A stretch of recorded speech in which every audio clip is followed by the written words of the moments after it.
तो द्रौपदी ने सोचा महाराज जी नहा रहे हैं, पहले स्नान कर लूँ, स्नान करके फिर महाराज जी से चर्चा करेंगे भगवान की, उनसे कहानी कथा पूछेंगे, वृक्ष के नीचे बैठाएंगे। तो वो नहाने लगी, आध पौन घंटा नहान धोन में लग गया सारिया ने। नहा के जब द्रौपदी बाहर आई, पुरानी कपड़े बदले, नई साड़ी बांध ली उसने, अपनी नई साड़ी। तो उसने देखा महात्मा गया कि यही है। महात्मा नहा नहीं रहा था, ऐसे हाथ मार रहा था। अब उसने ध्यान से देखा कि महाराज जी तो नंगे हैं और वस्त्र कोई कपड़ा है नहीं पटरी पर। ये शर्म के मारे गहरा चला गया है और ये दिन में निकलेगा नहीं, शर्मदार आदमी है, सारे दिन गलेगा सिर्फ गंगा में। लड़की ने आव देखा ना ताव देखा, राजा की लड़की कितनी कीमती साड़ी पहनती हैं। आम व्यक्ति भी अपने बच्चों को कितने अच्छे कपड़े पहनाने की चेष्टा करता है। आप चाहे फटे पुराने पहने, बच्चों के अच्छे कपड़े लाता है। एक राजा की लड़की की साड़ी कितनी महंगी होगी, कॉस्टली होगी, अंदाज़ा लगाया जा सकता है। और इसको धर्म, इसको भगत कहते हैं, जो अपने ही कर कमलों से लाभ करके अपना कल्याण करना चाहता है, वो दूसरे पर नहीं छोड़ता। नहीं तो द्रौपदी कह सकती थी अपनी नौकरानियों को कि नौकरानी एक साड़ी पाड़ के डाल दे महात्मा के लिए। नौकरानी एक थोड़ा सा कपड़े की वजह साड़ी डाल देती, 2 देगी जाती, राजा की लड़की है। लेकिन अपने हाथ से ये भी नहीं चूकने दिया उसने। उसको पता था कि मैं रोटी खाऊंगी मेरा पेट भरेगा, बंदी खाओगी, नौकरानी खाओगी तो इसको पेट भरेगा, ऐसी गलती मैं क्यों करूं, इसको क्यों दूं ये चांस। तो भगत में ये भी गुण होने चाहिए कि लूट सके तो लूट ले। ये लूट है उस भगवान की। अपना काम खुद न सोचा, मैं करूँगा तो मुझे लाभ मिलेगा, मैं सिमरण करूँगा तो मुझे लाभ मिलेगा, और मैं दान करूँगा तो मुझे दान मिलेगा, दूसरे को करने से मुझे क्या मिलेगा। तो इतना लोभ लालच इसमें आप जी ने करना पड़ेगा। इतना, इसको बेईमाना कहते हैं ना, बेईमाना, तो ये बेईमाना भी अच्छा होता है, अच्छा है। अब उसने यहाँ बेईमाना किया, लोभ किया कि मैं अगर दान करूँगी तो मुझे मिलेगा। अपनी साड़ी पाड़ के एक बिलहात इतना और लंबा टुकड़ा पाड़ दिया चौड़ेपन में, और वो डाल दिया। महात्मा को दिखाई दे नहीं था, ऐसे हाथ मार रहा था, वो साइड से निकल गया। ऐसे 6-7 कपड़े अपनी साड़ी से पाड़े। देखो, दो ही टुकड़े पाड़ने से कितनी साड़ी चली जाती है, 1.5 फुट। ऐसे 7-8, आधे से ज़्यादा साड़ी पाड़कर बहादी पर काम नहीं आई, क्योंकि संत को दिखाई नहीं दे रहा था। लड़की ने सोचा साड़ी आधे से ज़्यादा जा चुकी है, काम बना नहीं। महात्मा ने कहा न दुखी, एक लंबी लकड़ी लाई उठा कर जंगल से, उस लकड़ी का फिर एक और पाड़ी, एक लीर छोटा सा टुकड़ा लकड़ी का लपेटा दे करके महाराज जैसे हाथ मार रहे थे उसका आगे कर दिया। उसको जो संत ने ऐसे देखा, एकदम पकड़ लिया कपड़ा, 100 शुक्र मनाया भगवान का कि भगवान दया करिए आपने। फिर उसने देखा कि ये तो भाई आम कपड़ा नहीं है, ये किसी बहन ने सुनियोजित तरीके से अपनी साड़ी पाड़ कर डाली है। बोली नहीं मुख से, इसलिए नहीं बोली कि कहीं ये शर्मा के और आगे चला गया तो डूब कर मर जाएगा, इतना शर्मदार व्यक्ति है। तो वह समझ गया, वो संत जी समझ गए कि ये किसी बेटी बहन ने रहम किया है। अब वो लंगोट बांधते हुए उसी में से एक धागा सा एक अलग से पाड़ कर तागड़ी की जगह बांधा, और उसी से लंगोट बांध कर कहा कि हे बेटी, कौन है तू जिसने आज मेरी इज्जत रखी, मेरा पर्दा रखा। भगवान तेरी इज्जत रखे तेने गणाए दे, बहुत देवा तेरे को। अब कहते हैं साधु बोला सहज सुबह, साध का वचन पलटे नहीं, पलट जा ब्रह्मांड। अब क्या हुआ, द्रौपदी तो आ गई, जब तो उसको को नहीं ध्यान रहा कि ऐसी कुछ होगी, लेकिन उसका उद्देश्य भी ये नहीं था कि मुझे इसका प्रतिफल मिले, लेकिन दान धर्म की नीति अपनी चौकस रखी उसने, अपना कर्तव्य कर्म समझ कर कर दिया। अब यहाँ परमात्मा कहते हैं देते को हर देत है जहाँ तहाँ से आन, और नहीं दिया फिर मांगते फिर यो। परमात्मा सुने नहीं कान। आज एक तो कार में चलता है, एक का आगे चुगता फिरता है, दोनों मनुष्य हैं। तो पहले जन्म में उस कागज चुगने वाले ने दान करने का अवसर नहीं प्राप्त हुआ। मनुष्य तो जीवन मिल गया लेकिन दान नहीं किया तो भी अधूरा रह गया। तो इसी प्रकार परमात्मा कहते देते को हर देत है जहाँ तहाँ से आन, और ना दिया वो मांगते फिरियो, फिर भगवान सुना नहीं कहा। अब द्रौपदी का विवाह हो गया कि कथा आपको नहीं को पता है कि दुशासन ने पांडवों ने द्रौपदी को भी दाव पर लगा दिया, वो हार गए जुए में। और द्रौपदी को दुशासन दुर्योधन ने मिलकर भरी सभा में नंगा करना चाहा। भीष्म पितामह, द्रोणाचार्य, कर्ण जैसे बलि, और द्रोणाचार्य तो गुरुजी थे, वो दुष्ट इंसान भी वहीं बैठा। और भीष्म पितामह सारी उम्र बाल ब्रह्मचारी रहा और न्यू के विवाह नहीं कराया मैंने, अंदर दोष जो का तू, वो बैठा वहीं पर। और कर्ण जैसे योद्धा बैठा। दुर्योधन ने कहा अपने भाई दुशासन से कि इसको नंगा कर दे सभा में, हम तो अंधों की संतान हैं, हमें कुछ दिखता थोड़ा ही है, इसकी बेइज्जती थोड़ी होगी। उसने कुछ ऐसी अपशब्द बोल दिए थे द्रौपदी ने। अब दुशासन द्रौपदी को जब नंगा करने के लिए खड़ा हुआ तो पहले पुण्यात्माओं द्रौपदी ने सोचा था कि मेरे 5 पांडव यहाँ विद्यमान हैं और ऐसे महाबली हैं ये क्या मुझे नंगा होता देख सकेंगे, इनके हाथ तोड़ देंगे। अब वो वचन से बंद हो चुके थे क्योंकि वो हार चुके थे जुए में। तो उसी समय उन्होंने द्रौपदी ने अपने 5 पांडवों की तरफ देखा दया भरी दृष्टि से कि मेरी रक्षा करो। उन्होंने नीची गर्दन कर ली। फिर द्रौपदी ने कहा भीष्म पितामह, द्रोणाचार्य और कर्ण की तरफ, उनसे कहा कि मेरी रक्षा करो। उन्होंने कुछ भी जवाब नहीं दिया और ऐसे देखते रहे जैसे पत्थर के बुत होते। उसी समय कहते हैं एक भगत बीज था वहां पर,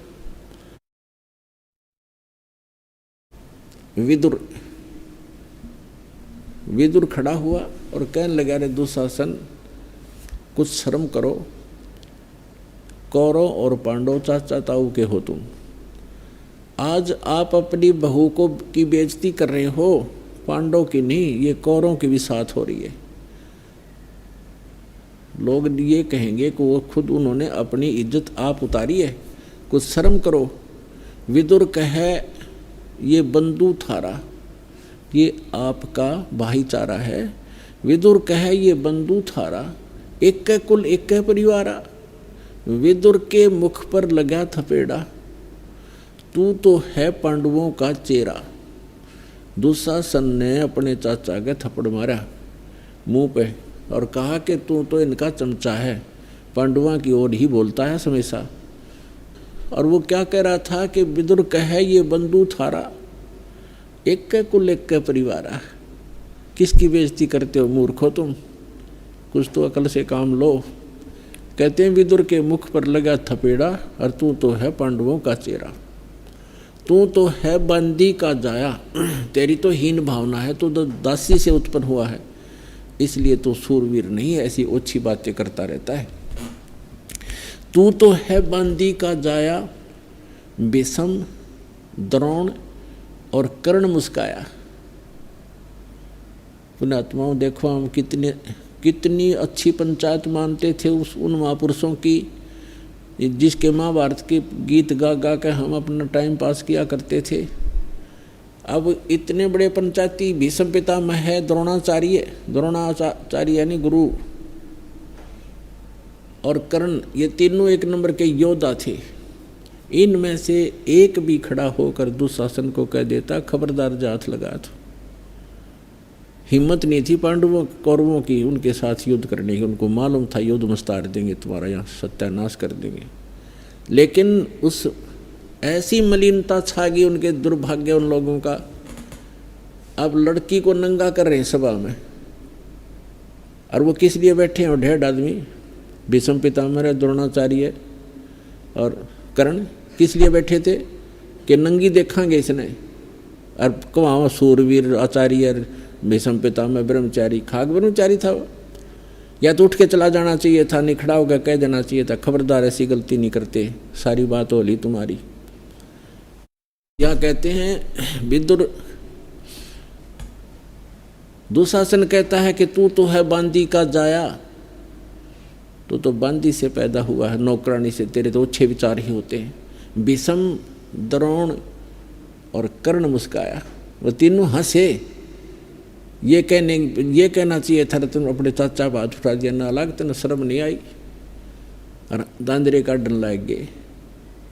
तो यहाँ गरीबदास साहिब जी ने, कबीर साहब ने सूक्ष्म वेद में कहा है कि द्रौपदी चीर हरण में कहीं न आडी तिथि, अर्थात उन तीनों पर महाभारत में ऐसी बीती। बक्कल उतरा तीनों का महाभारत के अंदर, वो इतना पाप लगा उनको सभा के अंदर, अधिकारी होते हुए नहीं कुछ कहा। तो महाभारत में तो आपको पता है उनकी कैसे मृत्यु हुई, तीनों की तीरों से छरणी हो गए थे। तो पुण्यात्माओं, जब तक हम संसार से अपना हित चाहते हैं या कोई लाभ चाहते हैं भगवान को छोड़कर भगत होकर, तो तब तक भगवान मदद करता नहीं।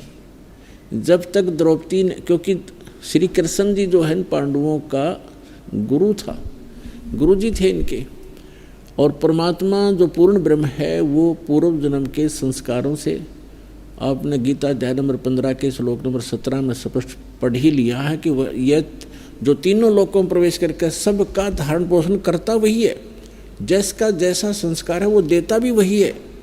बहाना वो स्वयं अपने सिर पे नहीं लेता, कहते करे करा वैसा यहाँ मन में लहर उठा और दादू सिर दर्जीव का वो आ बगल हो जा, किसी को बहाना कर देता है। अब कहते श्री कृष्ण तो अपनी पत्नी रुक्मणी के साथ वहाँ महल में शतरंज खेल रहा था उस समय, जिस समय द्रौपदी के साथ घटना घटने लग रही थी, उसको तो पता नहीं कहाँ क्या हो रहा है। तो जो ही जब उसने देखा ना पांडव कुछ कर पा रहे हैं, ना भीष्म पितामह द्रोणाचार्य इनको सुन नहीं रहे हैं, सब रास्ते बंद हो गए, तब भगवान याद किया उसने, एकाएक की आत्मा और परमात्मा का साथ है। जब सबसे हटकर आत्मा से जुड़ती है तो मालिक साथ हो जाता है। जो ही उसने पुकारा हृदय से, तो यहाँ का किया हुआ जो पुण्य आपका होता है हृदयांतःकरण में आपके डिपॉजिट है, एक कॉपी उसकी खजाने में धर्मराज के पास है। जो इसने पुकारा तो वहाँ जा कर के वही फाइल खुल गई तुरंत, और धर्मराज एकदम चिंतित हुआ कि किसके ऊपर पुकार आई, देखूं तो उसका कोई संस्कार है तो उसको रक्षा करवाऊं किसी से। तो उसने जो ही देखा तो उसका देखा कि उसने तो ऐसा दान कर रखा है एक संत को, इसके बदले में तो ढेर लगाया जा सकता है। तो उसी समय वहाँ से रिफ्लेक्ट हुआ वो पुण्य जो किया हुआ था, यहाँ किया वहाँ जमा हुआ, और यहाँ से पुकार हुई, वहाँ से जो चला वहाँ से रिफ्लेक्ट हुआ। श्री कृष्ण जी उस समय उनके गुरु थे, श्री कृष्ण में जाकर अटैक किया उसने, और वो ऐसे शतरंज खेलने के लिए ऐसे पासे डाले थे श्री कृष्ण जी ने, और पासे डालकर न्यों बोलिया कर आदमी 12 कच्चे 12 पक्के 18, जैसे भी यूँ ये शब्द बोलने थे, ऐसे पासे डालकर ऐसे कर लिया और कहा अनंत अनंत अनंत। अब कृष्ण नहीं, कृष्ण के अंदर उस परमात्मा ने रिमोट से वह माल भेज दिया, वहाँ से कृष्ण माया, कृष्ण गए जो गुरु था, और वहाँ से फिर परमात्मा सुख स्वरूप धारण करके वहाँ पहुँच गए, द्रौपदी के सर के ऊपर बैठ गए जाके। अब रुक्मणी कर पकड़ा मुस्काया, रुक्मणी कर पकड़ा मुस्काई। जब वो अनंत अनंत अनंत कर रहा था, नुआ कट रहा जैसे भूत आ जा रहा किसी में, तब रुक्मणी ने हाथ पकड़ लिया, हंसन लगी कि पोबारा तो ना बोले ना कच्चे 18 बोले, कुछ बोले नहीं, हाथ पासे डालकर ये अनंत क्या कर रहा है, हार गया ना।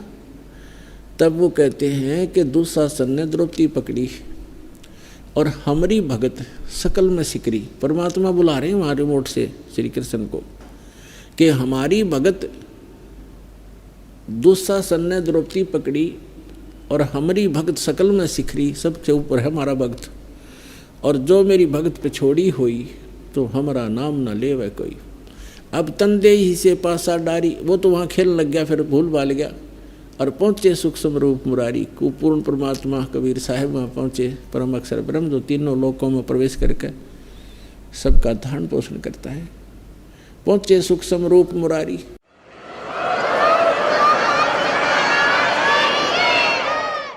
अब खेचत खेचत खेच कसीसा, सिर पर बैठे हैं जगदीशा। द्रौप सुता के चीर बढ़ाए, शंख शंखों पार नहीं पाए। द्रौप सुता को दीने लीर, जाके अंत बढ़ाए चीर। दुशासन थक गया, ढेर लग गया, बहन को नंगा नहीं होने दिया भगवान ने। तो यहाँ कहते हैं देते को हर देत है, जहाँ तहाँ से आन ना दिया फिर मांगते फिर यो, भगवान सुने नहीं कान। तो ऐसे आपदाएं भी टालता है, पाप का दिया हुआ धर्म पुण्य कुपात्र को नहीं सुपात्र को दिया हुआ। तो यहाँ सतलोक आश्रम बरवाला के अंदर किया हुआ दान आपका फलेगा, इस पृथ्वी पर कहीं स्थान नहीं है। अब क्या हुआ कि कुछ दिनों के बाद श्री कृष्ण जी का आना हुआ। श्री कृष्ण जी को तो पता ही नहीं था क्या था, क्या हुआ। तो तब श्री कृष्ण जी को सारी कहानी बताएगी कि ऐसे ऐसे आपने बड़ी दया करी गुरु जी, आपने बड़ी लज्जा रखी मेरी। द्रौपदी कहने लगी ऐसे ऐसे, हे भगवान, हे गुरुदेव, मेरा कौन सा पुण्य था जो मेरे इतनी इज्जत रखी आपने।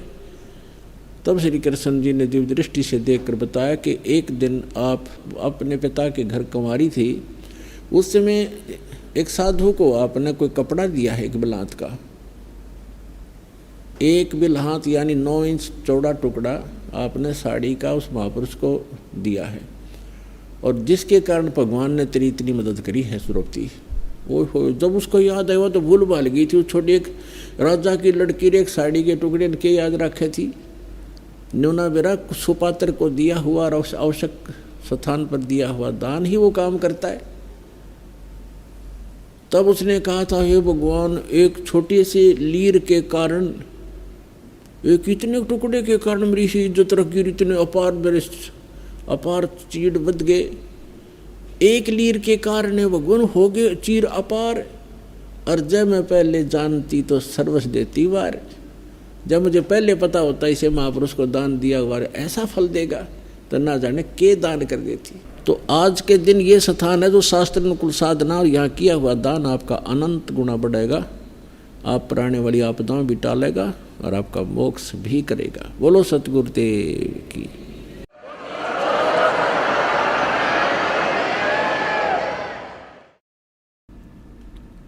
परमपिता परमात्मा पूर्ण ब्रह्म सारी सृष्टि के रचनहार कबीर देव कबीर साहब जी की असीम रजा से आप सभी पुण्यात्माएं सत्संग सुनने के लिए उपस्थित हुए हैं। सौभाग्य है उन प्राणियों का जिनको मानव शरीर प्राप्त है। ऐसे समय में उनसे भी अच्छी किस्मत उन पुण्यात्माओं की है जिनकी भगवान में रुचि है, और उनसे भी अच्छी वो पुण्यात्माएं हैं जिनको सतलोक आश्रम बरवाला जिला हिसार हरियाणा में पहुंचने का सुअवसर प्राप्त हुआ, यहाँ से दीक्षा प्राप्त हुई। मनुष्य जीवन प्राप्त होना बहुत ही पुण्यकर्मी प्राणी का काम होता है, और मानव शरीर प्राप्त प्राणी परमात्मा की तरफ रखता है, वो उससे भी अच्छी किस्मत है, उससे भी पुण्यकर्मी है। और जिनको सतगुरु मिल जाते हैं, इस मानव शरीर के अंदर सत्साधना मिल जाती है, तो उनकी किस्मत का कोई अंदाज़ा नहीं वो कितनी पुण्य कर्म रखते हैं। जैसे इंग्लिश के अंदर गुड बेटर बेस्ट जो होता है, तो गुड तो वो है जिनको मानव शरीर प्राप्त है, और बेटर वो हैं जो भगवान के लिए भटक रहे हैं, क्योंकि भटकने से कहीं ना कहीं परमात्मा का अवश्य रास्ता मिल ही जाता है। और तीसरे बेस्ट वो है जिनको भगवान का सही मार्ग मिल गया। तो तीसरी प्रकार के पुण्यकर्मी प्राणी आप हो जो सतलोक आश्रम बरवाला इस जिला हिसार हरियाणा से इस दास से दीक्षित हो चुके हो। क्योंकि लाल को अपनी कीमत का पता नहीं होता, जौहरी जानता है। तो ये दास जौहरी है, ये पारखू बना दिया परमेश्वर ने, और आप उस परमात्मा के हीरे मोती लाल हो, आपको परख रहा है आप कितनी कीमत रखते हो। पुण्यात्माओं, परमात्मा को दयालु कहते हैं। दया का सागर है वो, सचमुच दया का सागर है। हमने जो सतलोक में भारी गलती की थी, अपने पिता को छोड़कर हम इस काल दुष्ट के साथ आस्था बना बैठे थे, हम पतिव्रता पद से गिर गए थे। ऐसा जुल्म किया हमने, और फिर भी हमारे दुख को देखकर वो रह नहीं सकते, हमारे लिए यहाँ भटकते हैं, किसी की गाली खाते हैं, किसी के पत्थर खाते हैं। और आप तक काल ने ऐसी बाढ़ बना दी, भगवान को भी पहुँचने में कठिनाई हो रही है। ऐसे धर्म मजहबों में बांट दिया, ऐसे नकली संत और पंथ बनवा दिए, ऐसा गलत ज्ञान हमारे हृदय में ठोक दिया कि हम सत्य ज्ञान को सुनकर भी प्रसन्न नहीं, परमात्मा सुनाने के लिए आते हैं तो हम दुश्मन बन जाते हैं। ऐसी स्थिति में उस समर्थ के बगैर हमारे तक इस ज्ञान को कोई पहुंचा नहीं सकता। तो उस समर्थ ने अपनी समर्थता का प्रमाण दिखाया है। उस मालिक ने दया करी, आपको इस कलयुग में शिक्षित किया। ये शिक्षा का दौर पुण्यात्माओं सन 1948-47 के बाद ही भारतवर्ष में हुआ, उससे पहले शिक्षा बिल्कुल नहीं थी। और 1951 में दास को भेज दिया अपनी प्यारी आत्माओं को संदेश देने के लिए। और अभी ये मीडिया और ये जितना भी साइंस की तरक्की जो हमारे लिए आवश्यक है सदग्रंथों को समझने के लिए, ये अभी 2000 के बाद का ये सारी देन है परमात्मा की। मोबाइलों का बनना, ये इलेक्ट्रॉनिक मीडिया जो टीवी चैनल ऐसे बढ़िया बना देने, तो ये परमात्मा ने दया करी आपके ऊपर, ताकि परमात्मा के बच्चे उन्हीं सदग्रंथों से भगवान को जाने जिनको शुरू से ही शिरोधार्य किए हुए थे। अब जिन सदग्रंथों को हम शिरोधार्य मानते थे वो पवित्र वेद, पवित्र गीता, पवित्र पुराण, पवित्र कुरान, पवित्र बाइबल, पवित्र गुरु ग्रंथ साहिब,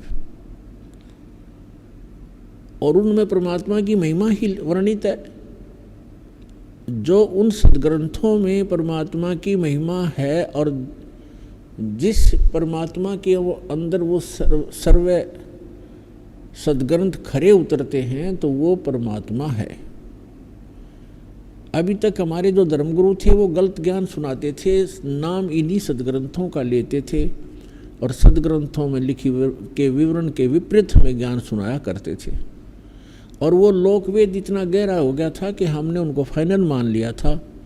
हम भले ही अपनी गीता वेद पुराण पढ़ते रहते थे, लेकिन हमारा ज्ञान का आधार वही डुप्लीकेट ज्ञान ही था जो पहले हम सुने हुए थे, जिस कारण से अभी तक जितने भी ऋषि महर्षि और विश्व के जितने भी पंथ पनपे हैं, उनके वर्तमान के जितने गुरु हैं, वो सभी भ्रमित हैं कि परमात्मा निराकार है। और सभी सदग्रंथों के अंदर परमात्मा साकार है, नर आकार बताया है।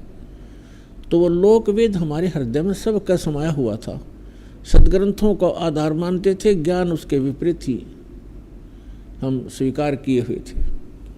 उसको हटाने के लिए इन सदग्रंथों को आपके रूबरू करना अनिवार्य था। और यही कारण है कि आज परमात्मा के बच्चे अपने पिता को पहचान रहे हैं और दौड़ दौड़ कर आ रहे हैं, अपना कल्याण करवा रहे हैं। पुण्यात्माओं, इस स्थान से जिस भी प्राणी को उपदेश प्राप्त हो गया उसके मोक्ष में शंका नहीं। ये तो आप निश्चिंत हो जाना, आपका मोक्ष 101% है। लेकिन इसमें मर्यादा प्रथम है। मर्यादा में रहोगे, भगवान सदा साथ रहेगा। मर्यादा तोड़ दोगे तो सीता जैसा हाल होगा, जिसने जरा सी लापरवाही की थी, लक्ष्मण रेखा लांघ दी थी, और उसके बाद उसने सोचा तो ये था जरा सी लगी थी, क्या फ़र्क पड़ता है, अभी चली जाऊंगी, वापस आ जाऊंगी, आटा डाल के साधु के। और साधु वेश में दुष्ट रावण खड़ा था। तो मर्यादा त्याग देने से उसकी कितनी दुर्गति हुई। 12 वर्ष तक रावण की कैद में पड़ी रही, सड़ती रही, लाखों करोड़ों व्यक्ति मारे गए, तब जाकर उसका छुटकारा हुआ। कैसे कितने पाप की भागिन बनी एक जरा सी मर्यादा लांघ देने से। ठीक इसी प्रकार जो हंस भक्त, परमात्मा का हंस और इस परमात्मा की दी हुई मर्यादा का उल्लंघन कर देगा, वो सीता की तरह पछताएगा और बहुत दूर हो जाएगा।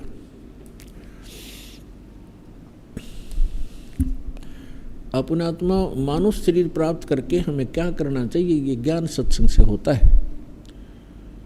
और सत्संग में आने से पता चलता है कि मैं कर क्या रहा था और करना क्या चाहिए था। हम सांसारिक व्यवहार में इतने रंगे जा चुके हैं, देखम देखा एक दूसरे को, और हमने उसी कार्य को अंतिम मान रखा है। बच्चे हो गए, उनकी परवरिश कर दो, विवाह कर दो, उनको नौकरी रोजगार मिल जाए, भगवान बस ठीक हो गया, मर जाए बेशक। नहीं, ये जो कुछ भी होना था उस बच्चों की किस्मत ही फला करती थी जब तक हम सतभक्ति नहीं करते। जब तक हम सत साधना नहीं करते, परम संत की शरण में नहीं आते, तो अपना भाग्य ही प्राप्त होता है बच्चों को। प्रत्येक माता पिता की कोशिश होती है कि मैं अपने बच्चों को अच्छा पढ़ाऊं और ये अच्छे नौकरी प्राप्त करें, इनको सुख हो। लेकिन कितने प्रतिशत बच्चे सफल होते हैं और कितने प्रतिशत फिर वो सर्विस आदि प्राप्त कर पा रहे हैं, जो सभी एक ही उद्देश्य लेकर पढ़ रहे होते हैं। तो इससे सिद्ध है कि उनकी किस्मत ही आगे आड़े आती है जब तक भक्ति नहीं करते। और जिस समय हम सत्साधना शुरू कर देते हैं तो उस समय परमात्मा हमारे भाग्य के लेखों को बदलना शुरू कर देता है। वो समर्थ परमात्मा ही हमारे कर्म के अंक, कर्म के लेख चेंज कर सकता है। उसके अतिरिक्त कोई भी, ना ब्रह्मा जी, ना विष्णु जी, ना शिव जी, ना दुर्गा जी, ना गणेश जी, और न ही ब्रह्म और परब्रह्म हमारे भाग्य को चेंज नहीं कर सकता। जैसा जिसका संस्कार वैसा ही मिलेगा। ठीक है, जो पुण्य करते हैं पुण्य अलग जमा होते रहेंगे, पाप करते हैं उनके पाप अलग डिपॉजिट होते रहेंगे, और दोनों ही आपको भोगने पड़ेंगे। और जब हम परमेश्वर की शरण में आ जाते हैं, सतपुरुष कबीर परमेश्वर जी की शरण में परम संत के माध्यम से, तो फिर हमारे पाप कर्मों का वो नाश कर देता है। वो सक्षम है, वो समर्थ है, और हमारे पुण्य ही शेष रह जाते हैं। जैसे आजकल खेतों में, फसल में खरपतवार का नाश करने के लिए एक ऐसी औषधि तैयार हो गई है कि उसमें सिंचाई करते समय उसको पानी में डाल देते हैं, वो सारी फसल में और सब जगह घूम जाती है। वो फसल को नुकसान आनी नहीं करती और खरपतवार को फूंक देती है। इसी प्रकार अब वो औषधि जो परमात्मा ने आके डिक्लेयर की है, सार्वजनिक कर दी है, उस सत साधना से आपके पापों का नाश हो जाएगा, आपके पुण्य बचे रह जाएंगे। अब इस बात को सभी जानते हैं कि पुण्य से सुख होता है और पाप दुख का कारण होता है। जैसे किसी के पैर में कांटा लगा हो तो कांटे से पीड़ा है वो,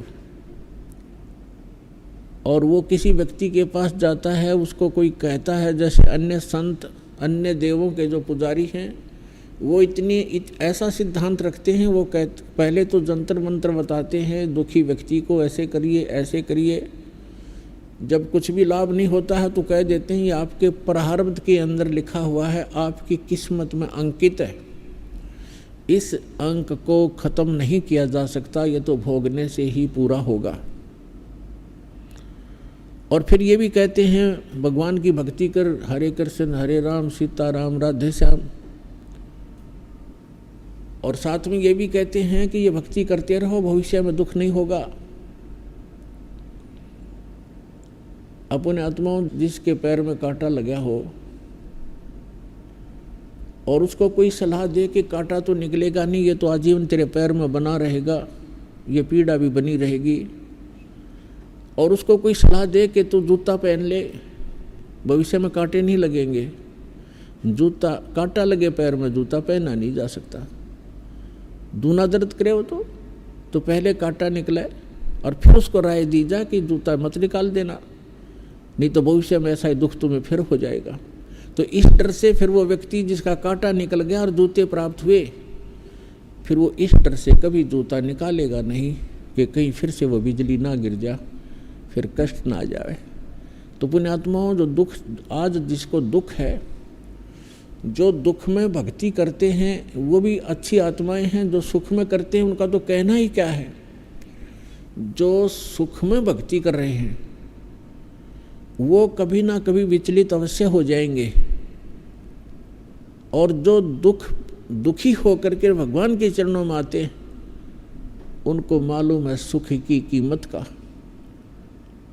और फिर वो कभी जिंदगी में डिस्टर्ब नहीं होंगे, क्योंकि उनको पता है कि यदि मैंने भगवान की ये भक्ति त्याग दी, जूता निकाल दिया, तो वो कांटे मेरे सफ़र में फिर से पैरों में लगने शुरू हो जाएंगे और मैं कदम भी नहीं चल सकूंगा। तो इसलिए कबीर साहब कहते हैं, सुख के माथे पत्थर पड़ो, नाम हृदय से जावे, बलिहारी उस दुख के जो पल पल नाम रटावे। परमात्मा हमें संकेत करते हैं कि भगवान से ये मांगा करो, हे भगवान इसे सुख का आग लगा जिससे आपकी भूल पड़े, ऐसा सुख ना देना दाता जो हम आपसे दूर हो जाएं, ऐसा कष्ट दिए रखना दाता तेरी याद बनी रहे। तो पुण्यात्माओं, इस जीवन में सफल होने के ये फार्मूले हैं, इनको कंठस्थ याद रखना, अपने जीवन में अप्लाई रखना। सुख बहुत खतरनाक है इस प्राणी के लिए। हम सतलोक में महासुखी थे और भगवान भूल गए, इस नकली के साथ लग गए। इसने क्या दिया हमारे को?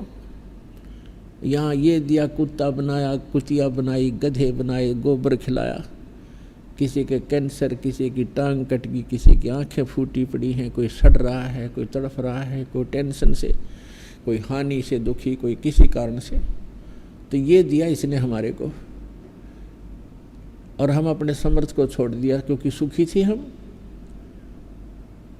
तो ऐसा सुख इस पृथ्वी पर वैसे तो है नहीं, लेकिन हम झूठे सुख को ही सुख मान बैठते हैं, जिस कारण से हम परमात्मा से दूर हो जाते हैं, और फिर वो इतना महंगा पड़ता हमारे लिए, फिर हमें कभी भी बात सेट नहीं हो पाती, बहुत समय लग जाता है। तो पुण्यात्माओं, परमात्मा हमारे दुखों का निवारण कर देते हैं, हमारे संस्कार में जो पाप कर्म होते हैं उन कांटों को निकाल देते हैं, और फिर आने वाले जीवन सफ़र में वो समर्थ परमात्मा आपके जीवन रूपी सफ़र को ऐसे बुहारता है, ऐसे सब झाड़ू देता है कि कहीं मेरी प्यारी आत्मा के जीवन में आने वाले भविष्य में इसके जो संस्कार रूपी कांटे बिखरे पड़े हैं उन सब को साफ करता चलेगा आगे आगे। कहीं मेरे बच्चे को, मेरी प्यारी आत्मा को कांटा ना चुभ जा। लेकिन किसके लिए? जैसे पति भरता जमी पर जो जो धर है पाँव, समर्थ झाड़ू देत है ना काटा लग जावे। कहते पति भरता, पति भरता कौन होगी? जैसे गीता अध्याय नंबर 13 में लिखा है कि अव्यभिचारिणी भक्ति से जो साधना करता है उसके परमात्मा अंग संग रहता है। व्यभिचारिणी भक्ति कौन सी है? जैसे लड़की अपने पति के अतिरिक्त अन्य कई व्यक्तियों से भी संबंध रखती है तो वो व्यभिचारिणी लड़की है। और अव्यभिचारिणी पतिव्रता अपने पति के अतिरिक्त चाहे कोई सोने का बन के खड़ा हो जाए उसमें आस्था ना रखती तो वो अव्यभिचारिणी है। तो व्यभिचारिणी भक्ति वो है कि हम इष्ट रूप में, जैसे हमारे पहले कितने देवता हमारे इष्ट थे, हनुमान जी इष्ट, बाबा श्याम जी इष्ट, श्री कृष्ण जी इष्ट, विष्णु जी इष्ट, रामचंद्र जी इष्ट, श्री विष्णु जी इष्ट, श्री शंकर भगवान इष्ट और माता इष्ट, यानी ये सारे हमारे खसम थे, हमारे इष्ट थे, हमारे मालिक मान लिए थे हमने। तो वो हमारी व्यभिचारिणी भक्ति थी। और जो हमने इष्ट मानना चाहिए था, जो हमारा असली पति है, मालिक है, उसका हमें ज्ञान भी नहीं था। तो अब हम केवल एक कबीर परमेश्वर को अपना इष्ट मानेंगे, पति मानेंगे, खसम मानेंगे, स्वामी मानेंगे, मालिक। और अन्य जितने भी देव हैं, जितने भी मंत्र जाप हम करते हैं, ये उनको हम इष्ट नहीं मानते, ये हमारे मालिक नहीं है, पति नहीं है। जैसे वो हमारा ऐसा व्यवहार है जैसे एक पति भर्ता लड़की एक जॉइंट फैमिली में रहती है, उसमें देवर देवरानी होती है, ननद जेठ जेठानी सास ससुर, ये सभी होते हैं। और वो सभी को यथोचित आदर भी करती है, लेकिन उसको वो अपने पति को जो श्रद्धा रखती है, जो समर्पण रखती है, वो अन्य में नहीं रख सकती पति भर्ता बेटी।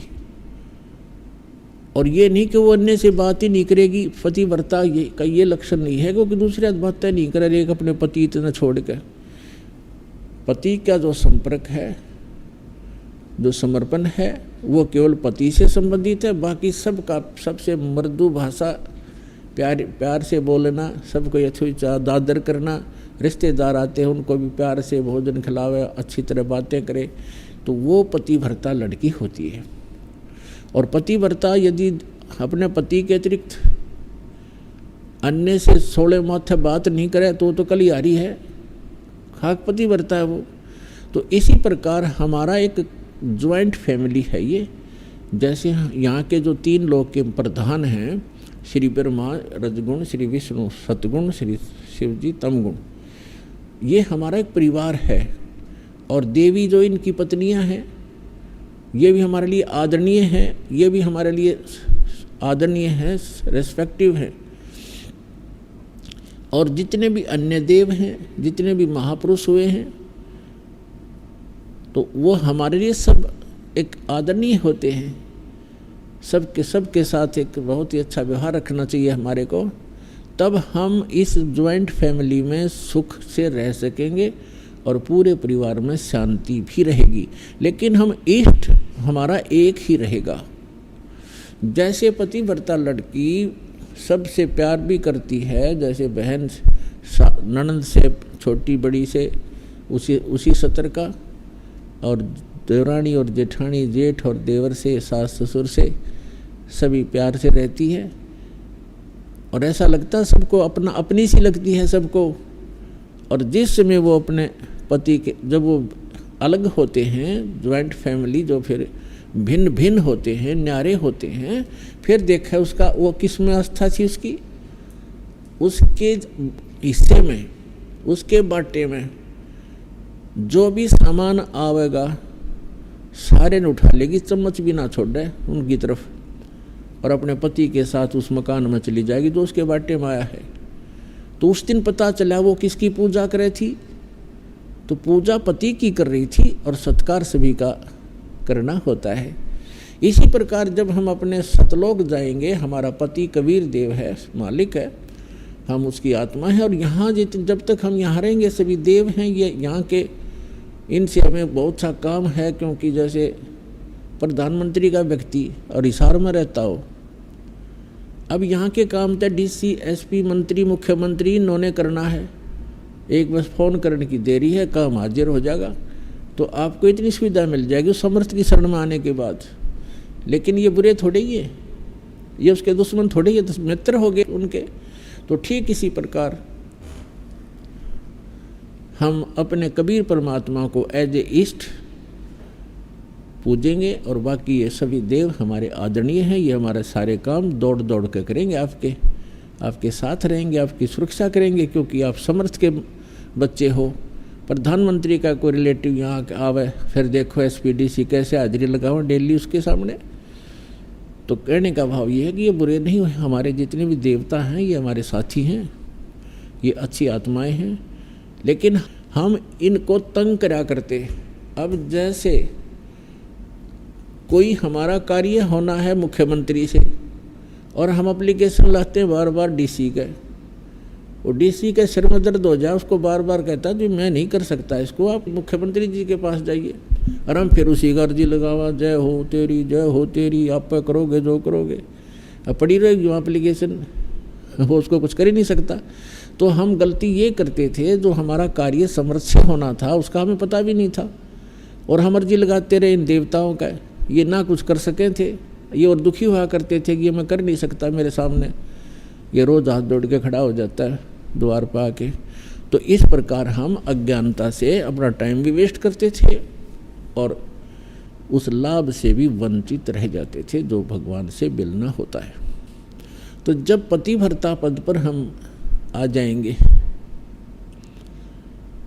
जैसे पतिव्रता पति से राती, आन पुरुष नहीं भावे, बस पीहर में सुरत प्रीतम में, ऐसे ध्यान लगावे।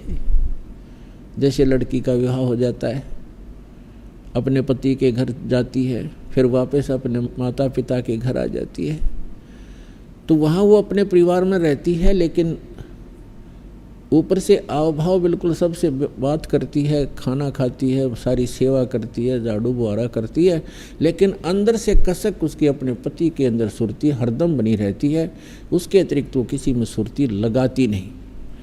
तो यहाँ परमात्मा कहते हैं, जो पतिव्रता पति से राती, राती माने उसके से लीन है, आन पुरुष नहीं भावे, अन्य व्यक्ति में उसकी रुचि बन ही नहीं सकती। एक गुण होता है पतिव्रता के अंदर। और बसे पीहर में, फिर भी सुरत प्रीतम में, ऐसे ध्यान लगा है। तो ऐसे पद पर जब हम आ जाएंगे, हम यहाँ पीहर में रह रहे हैं और यहाँ सभी के साथ मिलजुल कर रहना होगा हमने, लेकिन हमारी जो अंतःकरण की जो स्थिति है, अंतःकरण के अंदर जो कशक है, वो अपने कबीर पति के अंदर, उस समर्थ पति के अंदर अटूट बनी रहे। तो फिर जब हम यहाँ से जाएंगे संसार छोड़कर, सीधा वहीं पहुँच जाएंगे, क्योंकि हमारी आशा, जहाँ आशा ता वासा होई, मन कर्म वतन सुमरिया सोई।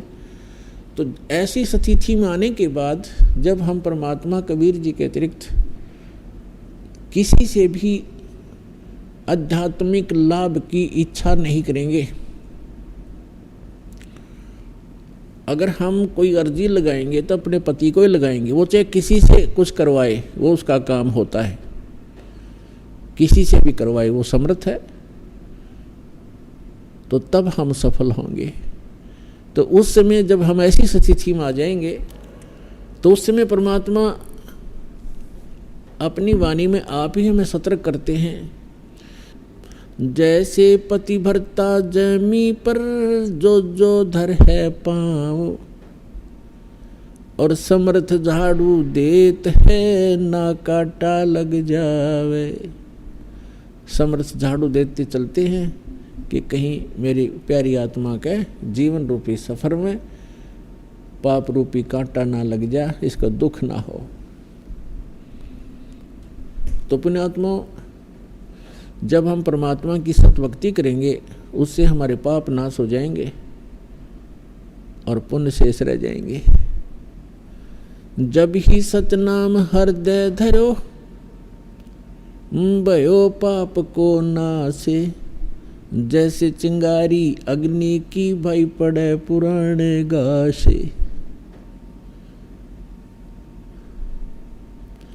जिस समय कहते हैं आपको सतनाम प्राप्त हो गया, उसी समय आपके पापों में आग लगानी शुरू कर देगा। जैसे चाहे लाख टन घास फूस पड़ा हो सूखा, और कितनों क्षेत्रों का घेर रखा उसने, और एक माचिस की सीख लगा दी जाए, एक तिल्ली, उसको फूंक कर सहा कर देगी, और चलेगा तूफान, तेज हवा चलेगी, उसको फेंक देगा कहीं का कहीं, और वो स्थान क्लियर हो जाएगा। तो हमारा युगों युगों के पाप इकट्ठे संग्रहित हैं संचित कर्मों में। अब परमात्मा का यह सच्चा नाम और आपकी सच्ची लगन, पतिव्रता पद, विचारणी भक्ति के कारण आपके पाप कर्मों के ढेर में आग लग जाएगी। जैसे सूरज के आगे बदरा ऐसे कर्म छयारे, प्रेम की पवन करे चत मंजन झलक तेज नयारे। जैसे सूरज के आगे बादल ऐसे कर्म छयारे, आत्मा और परमात्मा के मध्य जैसे सूर्य के बीच में बादल आ जाने से सूर्य का प्रॉपर जो प्रकाश है वो हम तक नहीं पहुंच पाता, और ऐसा लगता है जैसे अंधेरा हो गया हो, रात्रि होगी हो।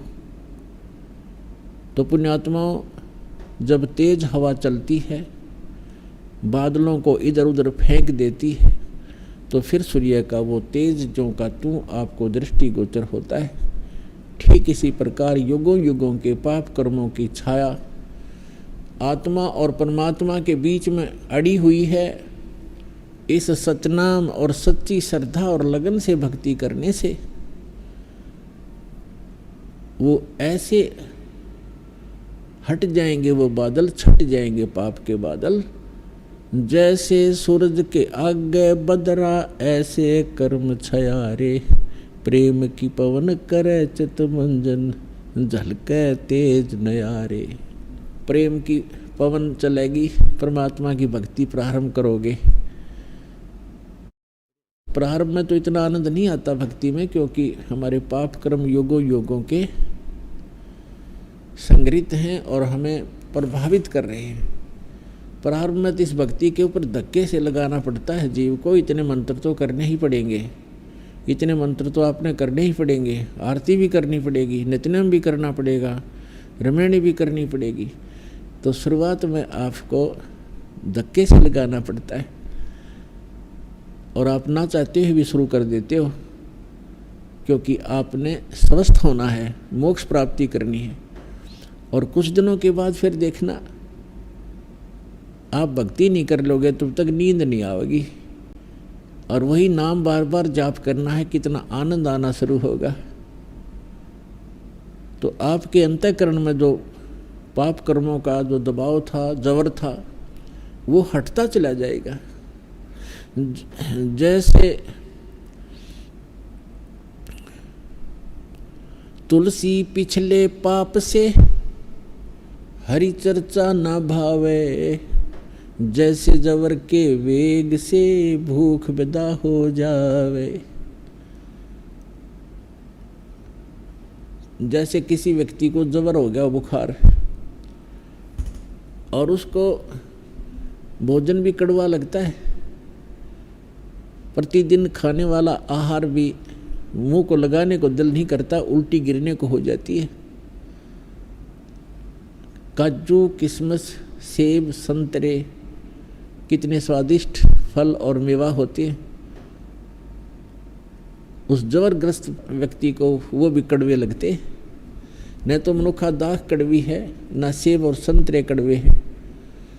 बुखार ने, जवर ने उसके शरीर की व्यवस्था को इतना बिगाड़ दिया कि उसको मीठी वस्तु भी कड़वी लग रही है। अब उसका तरीका क्या है? उन मीठी वस्तुओं को मीठा ही लगाने के लिए अब उस व्यक्ति को कोई कहे कि एक गिलास भोजन खा ले, बहुत सुंदर बना रखा है, हलवा बनाया है, नहीं खा सकता, कुछ भी बनाए रखा हो। तो उसका कारण क्या है? कारण तो ये है कि बुखार ने उसके शरीर की व्यवस्था को खराब कर दिया, जो मीठी वस्तु को भी कड़वी महसूस कर रहा है। उसका इलाज क्या है कि जैसे मलेरिया हो जाता है और कुनीन सबसे कड़वी औषधि होती है, और ना चाहते हुए भी कड़वी लगो तो लगो, वो खानी ही पड़ेगी। उस कड़वी औषधि के बार बार खाने से ना चाहते हुए भी खानी पड़ती है वो, और उसके खाने से बुखार नाश हो जाएगा, और जो मीठी वस्तु कड़वी लगा करती वो मीठी लगनी प्रारंभ हो जाएंगी। और जितना भी बुखार उतरता चला जाएगा उतना ही कुछ ना कुछ आहार प्राणी प्रारंभ कर देता है। तो ठीक इसी प्रकार जिनके अंतःकरण के अंदर पाप कर्मों का जबर घना है, उनको परमात्मा की चर्चा अच्छी नहीं लगती। ना लगने दो, इसको ना चाहते हुए भी सुनो सत्संग को, न चाहते हुए एक बार भक्ति अवश्य शुरू करो। कबीर साहब कहते हैं, कबीर हरि के नाम को हिज भजो चे खज, और उल्टा सुल्टा उगेगा खेत पड़ा जो बीज। इसने चाहे प्यार तो भज लो शुरुआत में, और चाहे खज के भज लो, ये तो करना पड़ेगा। कबीर हरि के नाम को हिज भजो चे खज, उल्टा सुल्टा उग ही खेत पड़ा जो बीज। खेत में बीज डाल दिया उसने, उल्टा पड़ो चाहे सुल्टा, वो उगे ही उगेगा। तो इस प्रकार हमने प्रारंभ में तो ऐसे आपने करना होगा, और फिर कुछ दिनों के बाद क्या होगा कि आप भक्ति नहीं कर लोगे तब तक आपकी रुचि नहीं बनेगी, अन्य कार्य करने को भी दिल नहीं करेगा। तो जैसे जिनको पहले बुखार था उनको ये कहते थे कि महीने में एक बार आना पड़ेगा। दूर देश के भक्त आते हैं, उनको 3 महीने 4 महीने का समय रखा, क्योंकि डॉक्टर जो है ट्रीटमेंट करने के लिए ही मरीज को बार बार बुलाता है, उसको शौक नहीं होता। तो हम आपको इसलिए बुलाते हैं, आप आते रहोगे, आपकी रुचि बढ़ेगी, आपके शुभ संस्कार बढ़ते चले जाएंगे, फिर आपकी आप पर रुचि हो जाएगी, आप डटे नहीं डटोगे फिर तय। जब आपके पाप कर्मों का जबर उतर जाएगा फिर आप रोक के नहीं रुक सकते, आपने बुलाने की आवश्यकता नहीं, आप आया करोगे, आप इस ज्ञान से परिचित हो जाओगे और आपके अंतःकरण में जमा वो पाप नष्ट हो जाएंगे। फिर आपको सतलोक आश्रम बरवाला के बगैर कोई स्थान दिखाई नहीं देगा इस पृथ्वी पर जहाँ आप ये सोचो कि ये मेरा अपना है।